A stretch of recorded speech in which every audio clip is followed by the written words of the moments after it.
We now commence the next session, Leading Change in Our Ecosystems. I now invite Dr. R. Sitaraman, Chief Executive Officer, Doha Bank, Qatar, who will chair the session to take his place on the dais. Ladies and gentlemen, please welcome Dr. Sitaraman with a round of applause.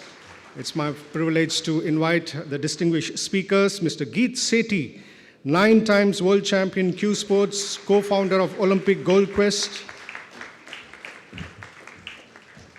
Swami Sukhbodhananda, founder chairman, Prasanna Trust.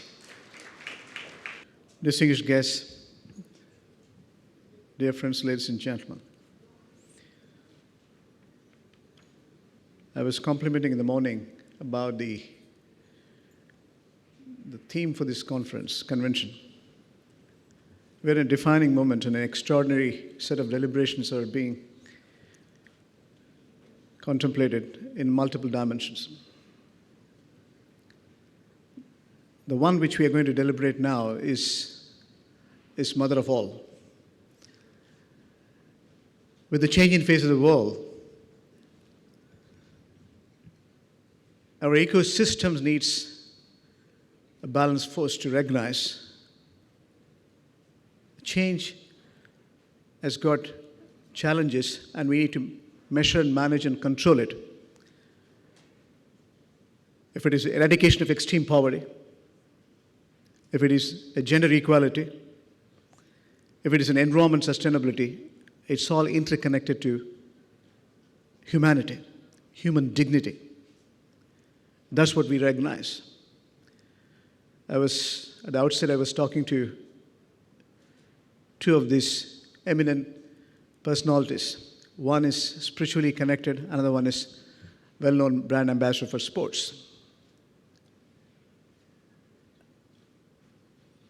With the changing face of the world, we recognize a globalization or re-regulation, technology or consumerism, driving the change. At the same time, you have to interconnect socially responsible to become much more productive and positive. If we recognize the environment sustainability is ultimate for us to see through this generation, for generations to come, we need to understand the dynamics of these changes.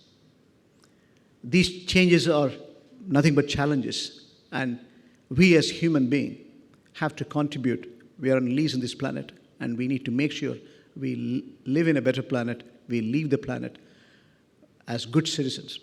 Not only a good world, we need to create better citizenship as well, as committed, responsible human being. We have seen the global warming and climate change as a major issue. Increasing sea levels, rising temperature, animal extinction, deforestations are not ordinary issues. The carbon emission, if you look at in global terms, it's extraordinary. I had a privilege of being part of the COP18 in Doha. Of late, you have seen in Paris, COP21 was deliberating within the G20 definitions. United Nations setting objectives are all getting at one single measurement. Our human influence is responsible for this change. There are enough reasons to believe unless we measure and manage and control this planet in an organized manner, we cannot map it, then we don't have a planet which is enduring its values for its sustenance. Millennium Development Goals have been redefined as Sustainable Development Goals, September 15. And again, Paris COP21 was driving towards the collective vision, how do we bring in sustainability? From my personal experience as a banker over 30 years, I recognize, having come from Tanjore district here, global warming and climate change was visibly clear to me when I was in the Gulf, where 45% of the world oil, 25% of the world gas comes from. Maximum per capita emission. Mind you, these countries are, in macroeconomic terms, very affluent. Thanks to the oil and gas money and petrochemical money, extraordinary set of affluence. At the same time, I realize we have to send a message clearly. As a banker, we can add value for the committed mission of reducing the carbon emission or creating a carbon neutral society. We, as bankers, we realize we have responsible initiatives for all the stakeholders. It's not value at risk. It's not only shareholders' money. It is customers, it's shareholders, and society at large. We need to understand the dynamics of all these changes and deploy the risk-weighted capital of the shareholders for productive and positive deployment. That's precisely public and global. Whether you run a private bank or a local bank, it is public, it is global. As I interpret, shareholders' money is limited. With the shareholders' money, we take public deposits. We buy the money in essence and start selling in a form of lending or investments. The way we do the asset allocation, whether it is corporate or retail, treasury or investments, whether it is oil and gas company or any sector, we can design the character of the institution. Socially responsible missions comes out of deep-rooted policy making. Today's global warming and climate change is an extraordinary issue. The single largest producer in terms of carbon emission is China, with 9.7 billion tons annually. Then comes the United States with 5.6 billion tons, nearly 15% of the carbon emission.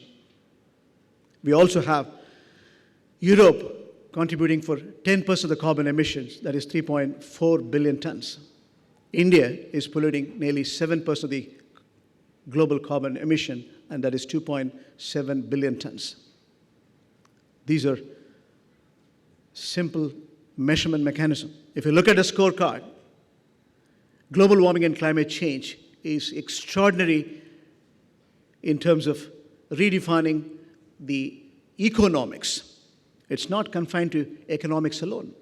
Sustainability comes out of recognizing this challenge and making sure you have balanced scorecard for maintaining the economic momentum. It means you have to bring in measures which are responsive to reduce the carbon emission. You can't obviously eliminate carbon emission.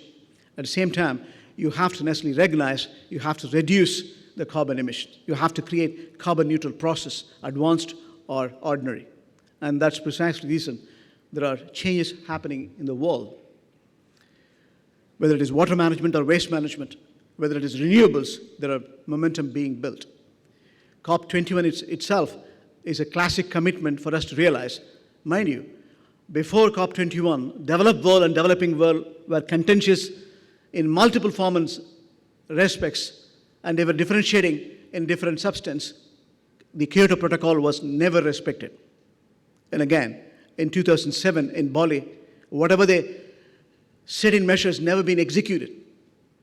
2009 in Cancun, Mexico, none of the decisions which was universally accepted has been accepted as a compliance architecture. 2010 in Durban was not fully complied. And again, in 2012, we have seen Doha, Qatar, COP18 was creating a Doha climate gateway, but it was not fulfilled.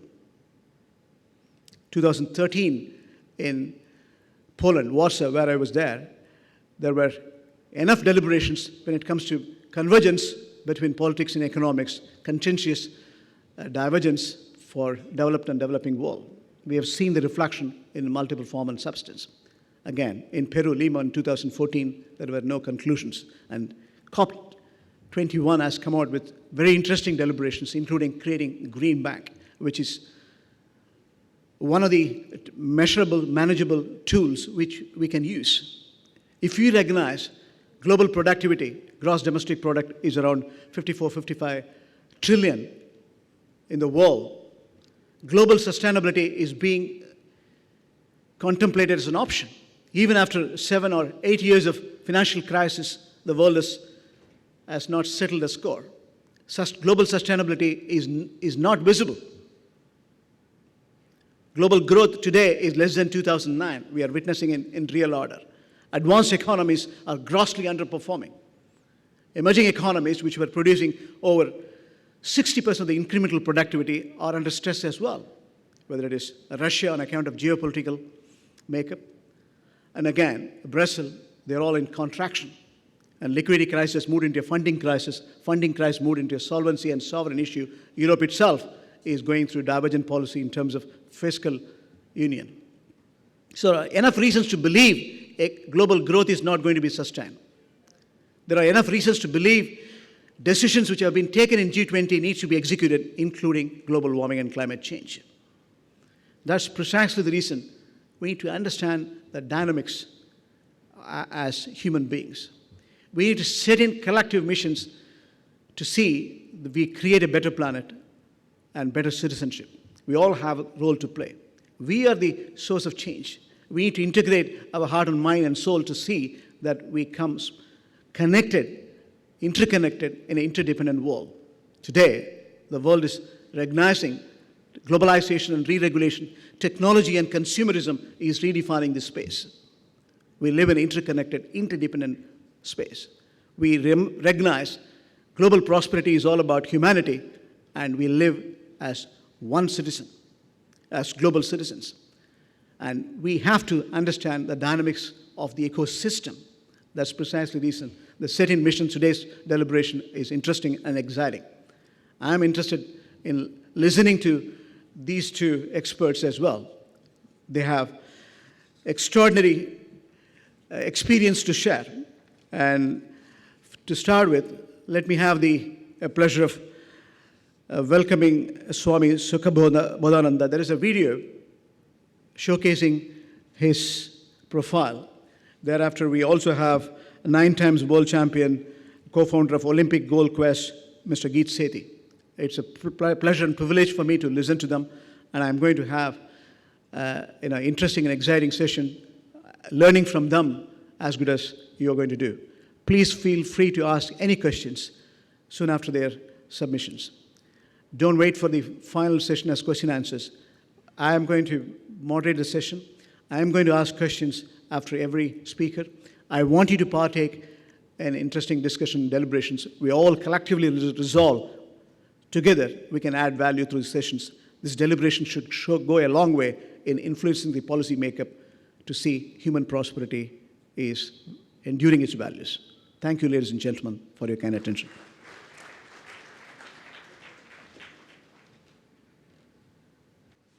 Swami Sukhabodhananda is the founder chairman of Prasanna Trust. Swamiji is not only one of the most respected spiritual leaders of the country, but also nicknamed as Corporate Guru. His expertise lies in synthesizing ancient wisdom of East and modern vision of West, appealing to both young and old from wide spectrum of society. Swamiji is the author of many bestsellers whose books have sold over 1 million in more than 100 titles in different languages. His books have made many discover a new way of living life. He makes one realize that if one door closes, another door opens. Life is an opening. His self-development programs have been rated as excellent and benefited many in the corporate sectors of reputed institutions like banking, finance, industry, armed forces, police, and prestigious business schools like Indian School of Business, etc. Leading industrial houses invite him to conduct in-house workshop for their executives. Swamiji has been a sports psychology coach for cricket teams like Delhi Daredevils. Times of India, in one of their poll on who talks the best, places Swamiji as the one who tops the list on all counts as the best speaker. The Week magazine acclaims Swamiji as one among the top 5 best exponent of spiritual knowledge.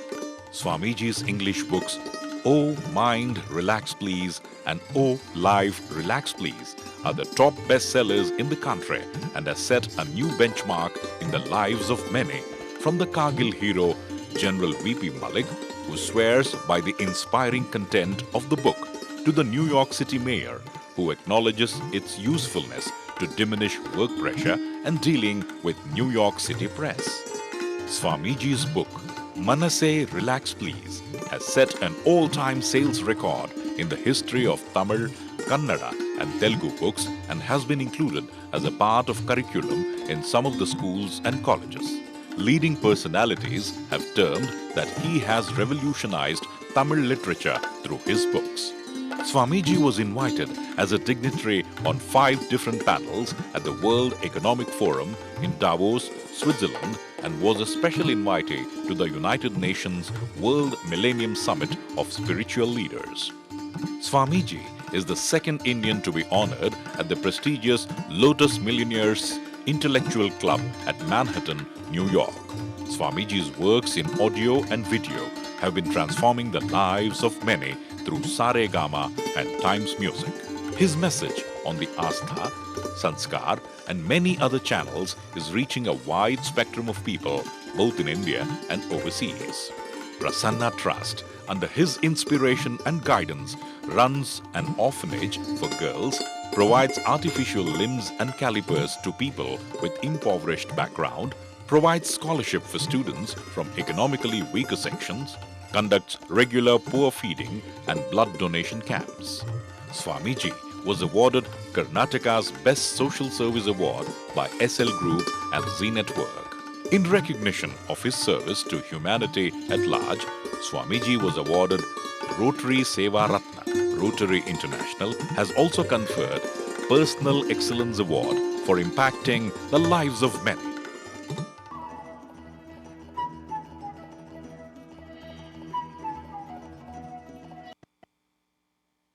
Thank you. Thank you. Members in the dais, I'm sure all of you know these famous names. And all of you, good afternoon. Good afternoon. Namaste. I have half an hour, so let me directly start.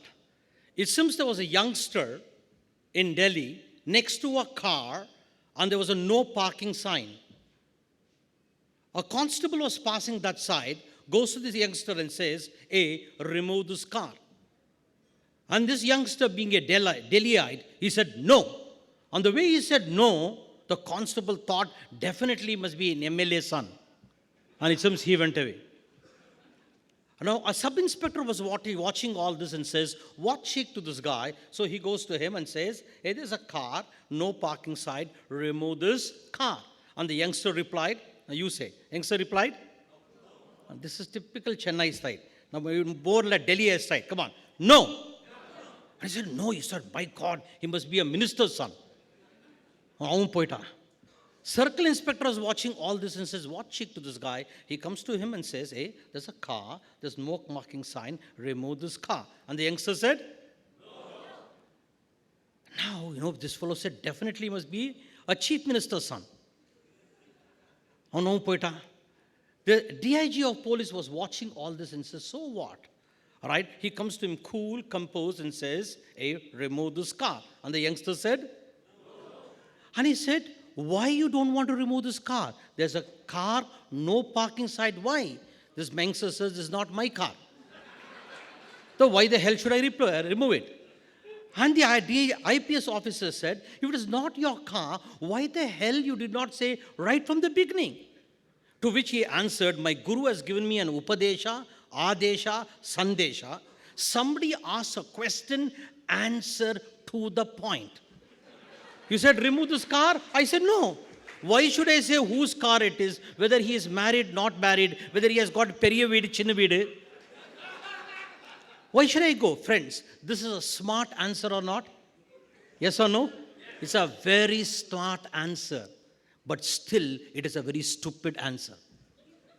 Because this only provokes an argument. In an argument, nobody wins, everybody loses an argument.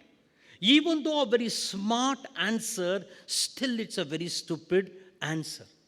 Now, this is the core issue for educated people. Their inner ecosystem is messed up. We are very, very smart, but ask the question, is our smartness destroying our foolishness, or is our smartness protecting our foolishness? Lord Krishna in the Gita says, "Ajnanena tu jnanam avratam tena muhyanti jantavaha." He says, it is not the situations of life which is messing up. He says, your knowledge is protecting your ignorance. Now ask this question, friends, especially being intellectuals, is our knowledge destroying ignorance, our foolishness, or is our knowledge protecting our foolishness? And so long knowledge protects our foolishness by giving very smart answers. Like a teacher asked the student, what is common between Krishna, Buddha, and Jesus? And the student replied, all are born on government holidays. Very, very smart answer, sir. But it is protecting the stupidness. And therefore, please understand, let us pause for a moment. Is our smartness destroying our foolishness? That's the acumen, that's the acuity which brings about alacrity. And if that alacrity, you can create a different ecosystem in this whole cosmos. Or else your inner ecosystem is messed up. If your inner ecosystem is messed up, you mess up the external ecosystem also. Friends, see, technologically, we have tremendously grown. Yes or no? Weapons of mass destruction have increased. Technologically, we have grown. But ask this question, has human consciousness grown? Hardly it has grown, sir. Weapons of mass destruction has increased. And if there's a nuclear war, Hiroshima, Nagasaki is going to be nothing. 1,000 times more is going to be destroyed. The previous speaker, Sitaraman, has already spoken how this whole ecology is being disturbed. And therefore they say this planet Earth is going to be destroyed if we don't go green. Already scientists are working, you know what? They know this Earth is going to be destroyed. They're already taking human DNA and trying to plant it in Mars. Because according to Stephen Hawking, along the line this Earth is going to collapse, with ozone layers being destroyed, etc. And all right, you will destroy this planet and human species goes to Mars. And already it seems in certain places in America, people have booked their tickets to Mars. I was surprised, whether it's a joke or not, they have said this. All right, they booked some tickets to Mars because they're going to destroy. And what will you do with this consciousness? You'll go to Mars and mess up Mars also. So the question, sir, technologically humanity has grown. Has human consciousness grown? I feel it has not grown. All right, unless the human consciousness grows, before it was what? I win, you lose. All of you are management people. I win, you lose. And somebody says, I lose, you win. And people like terrorists, I lose, rascal, you also lose. But then management talks of what? I win, you win. But now management is talking of not only win, win, but win, win, win. And what is the third win, friends? What is the third win? Huh? The echo has to win. I win, you win. I win, you win. And if the ecology doesn't win, in spite of you and I being winners, if the ecology loses, with the human species like dinosaurs was gone there, all right, we'll also be destroyed. So now, please, we are talking of not only win-win approach, it is win-win-win approach. So the question we need to ask now, to bring about the true ecosystem, are we contributing to the ecology winning? And for that to happen, we as management experts should ask, what is profitable growth? It is just not what is growth. No, what is profitable growth? And if you don't understand what is profitable growth, simple growth makes no sense. You know, I was addressing recently a Christian institution, and I played a keynote presentation like this. I think I'll show you here. I played a keynote presentation. Right, I put this it's a Christian women's college. I put this presentation in keynote like this. Does it come? All right, it's not coming. Okay. I put and all the youngsters, college girls screamed. Because sexy woman on this one. My God, Swamiji is a very modest Swamiji. The nuns were utterly confused. They have called a wrong Swamiji. Then I said, I asked these college girls, all of you want to be beautiful like Marilyn Monroe? You know, Marilyn Monroe was the most beautiful actress in the history of Hollywood. All of you know, no? Tell me yes or no, pa? Right? So she was the most beautiful actress in the history of Hollywood. I said, all of you want to be as beautiful as Marilyn Monroe? And everybody said yes. Then I said, all of you want to be rich like Marilyn Monroe? Everybody said yes. I said, all of you want to be popular like Marilyn Monroe? Everybody screamed yes. Then I used a naughty question. All of you want to be sexy like Marilyn Monroe? And everybody screamed. Poor nuns who called me, they were confused. Where is Swamiji leading? And all college girls want to be sexy like them. Or everybody said yes. No, I realized generally women want to be sexy. Not Tamil Nadu women, other people. I see women wearing low pants, especially in Bangalore, Bombay, low pants. You can see the back of the bottom of the back. Then I used to, I thought only women want to be sexy. I was in Bombay, Bombay business class, I was sitting. I found a man wearing a low pant. Sometimes my belt becomes loose, it folds down. So I thought, poor fellow, the belt is loose. I went to so much social service parliament. He said, sir, I think your pant is falling down. He said, mind your own business. And he pulled it further down. Then I updated my software. Not only women want to be sexy, men also want to be sexy. Then I asked them, I said, all of them said yes. Then I asked another question. Do you want to have multiple affairs like Marilyn Monroe? And everybody screamed. I can't forget the scene, 1,000 all college girls and the nuns were confused. All right, then I said, in your eyes, sir, the successful person is Marilyn Monroe. Beautiful, popular, money, sexy, having multiple affairs. So in your, whatever you want, she already had. So from your eyes, she is highly successful. Yes or no? But in spite of the success, sir, or at a young age of 33 or 34, she was in heavy anti-depression and committed suicide. So therefore I asked them, is therefore success the be-all and end-all of life? Is it profitable growth? In your eyes, you want to be successful. She was successful there. Still she committed suicide. And therefore, is safalata, in Sanskrit it's called safalata. Is success the be-all and end-all of life? Because I'm talking about profitable growth. Now ask me, friends, Elvis Presley, who I love his musics, even now people go and bow down to him in his grave there. Such a successful person, all right, such a popular person. People just fall, and what a miserable life, heavy drugs and committed suicide. I can go on and on, sir. So is success the be-all and end-all of life? Because why I'm asking this question, if your inner ecosystem is messed up, we will mess up the external ecosystem. So what should be the purpose of life, sir? What should be the be-all and end-all of life? Quickly. Peace and happiness. Even drug addicts also want to be peace. They say, dham hare dham. They also take ganja and say, want peace. What should be the very purpose of life? Nam gurikol enna irukonu vaalkaila. All right? Please understand, in the Indian culture we say fulfillment. It's fulfillment. In Sanskrit, apuryamanam achala pratishtam samudramapa pravashanti tatvat. How many of you know little Hindi? Raise your hand. Oh, very good, very good, very good. I won't place much Hindi. There's a beautiful Hindi poem which says, I want to say this and I'll translate for those people who are not. Jo kagas ke phoolon mein khushbu dhoond lete hai. In a paper flower, you are searching for fragrance because paper comes from trees. So trees' fragrance is in the paper.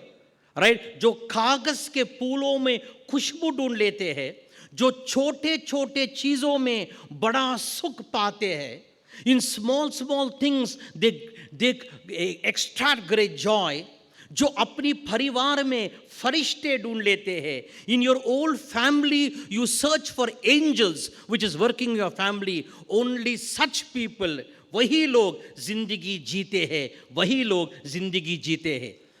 Only such people valkele vetrirko. So therefore, what is the punchline of this poem, sir?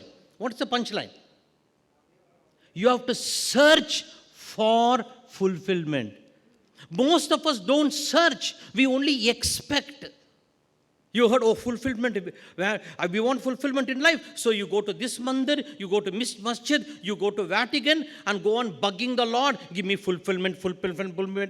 So our prayers are more bugging the Lord. But instead of that, if you search for fulfillment, in this half-an-hour talk, I'm not going to tell you what fulfillment is.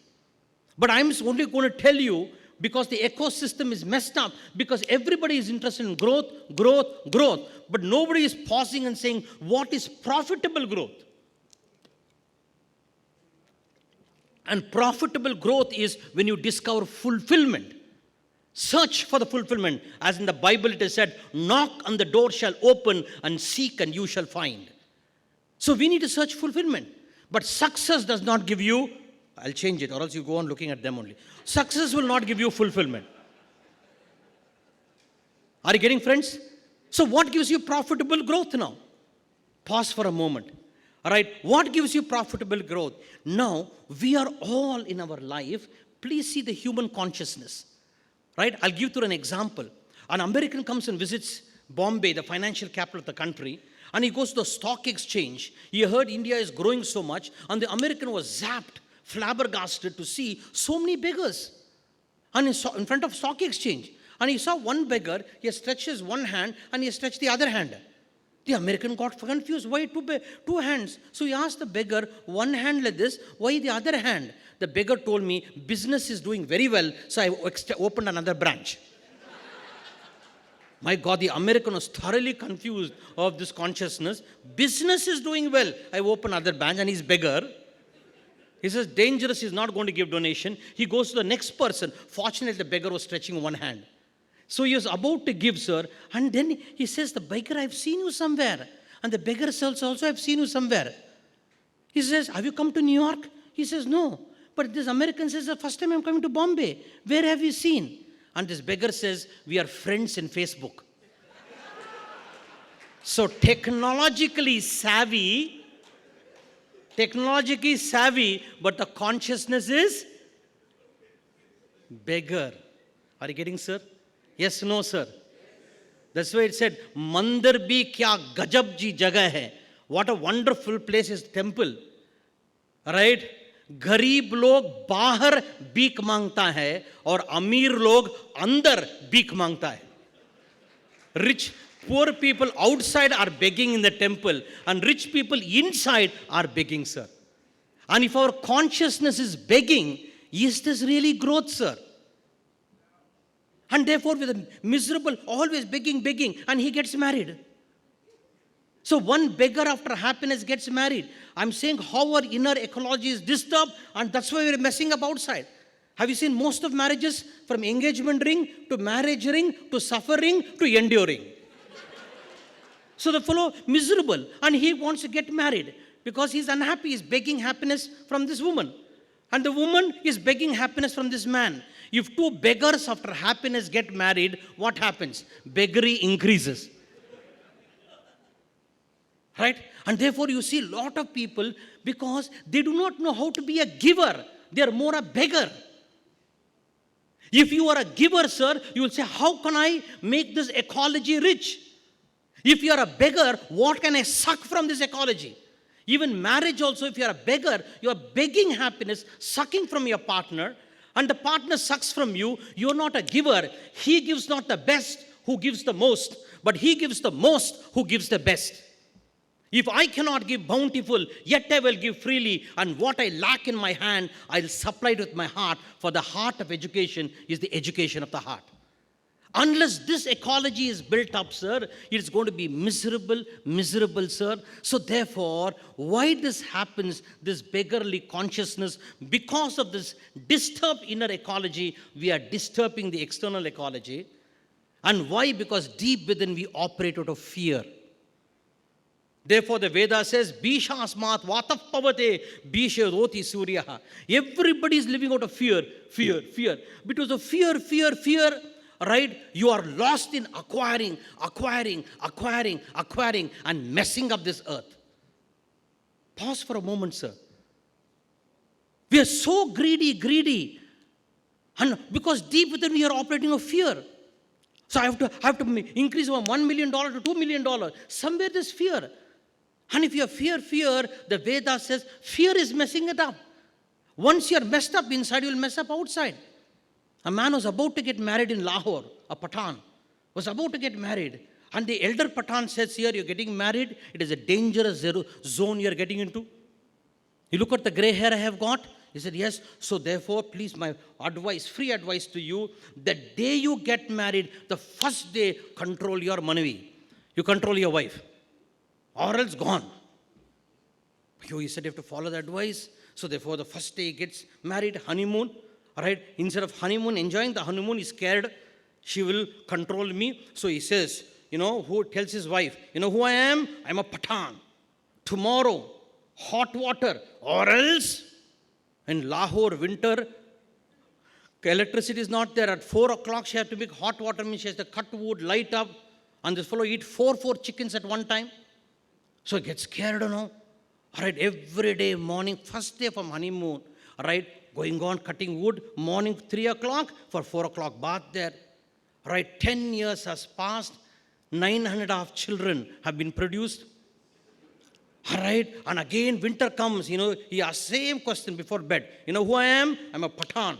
Tomorrow to his wife, hot water, or else the wife has fed up. She was an industry to produce children. And she buckles up the courage. Or else what will you do? He said, I'll take cold water bath. All right, you may pause tough, but inside puss. All right, pause tough, sir. According to Veda, look into your life. Out of fear you go. And when you go out of fear, you are always insecure. And this insecurity is creating an inner disorder. And if you create an inner disorder, you will create outer disorder. If you are miserable inside, what can you give, sir? Miserable outside, no? Chalapa, yes or no? If you are joyous inside, what will you give outside? Joy. Yes. Yes or no? That's why I make people laugh, because I am happy. And especially for IT people, when I talk, my tension increases. Because whatever jokes I crack, they study my software and hardware, but they won't laugh. I had to stop my speech. I asked one person, why are you not laughing? He said, why should I laugh? Enna kelvi keta ore badale. Why? I said, to make your marriage work, at least laugh. He said, why? Then I told